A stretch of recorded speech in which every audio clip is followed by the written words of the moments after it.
Posibleng madismiss sa serbisyo ang sinibak na hepe ng Mandaluyong City Police. Ito ay matapos siyang magpositibo sa confirmatory drug test.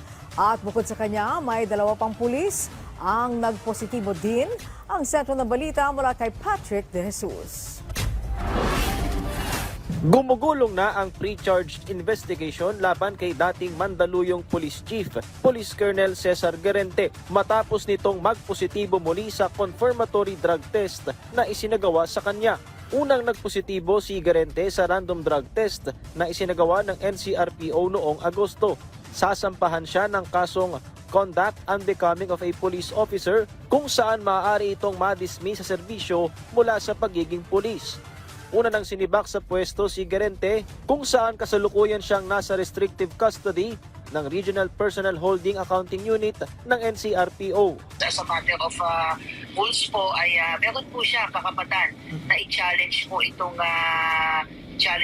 result at kailangan po niyang mag-submit ng isang written intention na i-challenge po niya itong result at kung sakasakaling he will offer to challenge the said result po ay yung laboratory po na magpipili ay dapat po ay ito po ay accredited and monitored by the Department of Health at kung sino pong forensic unit ang nag-conduct po ng test, yun po ang magsasabit mismo doon sa chosen laboratory na accredited po ng DOH para magsagawa po ng test po. Sinusubukang kunin ng PTV News ang panig ni Guerente patungkol dito.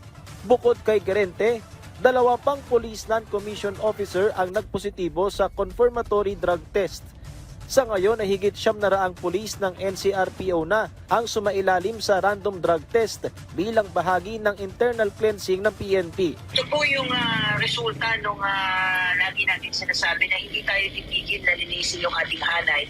Yes, kaya nga po sa loob lamang nga po ng isang buwan ay naka-4 po na random drug test ang isinagawa po ng NCRPO na mahigit 900 na po yung sinabject po nila sa drug test. At magtutuloy-tuloy po yan, hindi lang po sa NCRPO. Suportado naman ni Mandaluyong City Mayor Benjamin Abalos Sr. ang hakbang ng PNP at ang mga surprise drug test niya ay para isulong ang pinakamataas na antas sa hanay ng kapulisan. Patrick De Jesus para sa Bayan.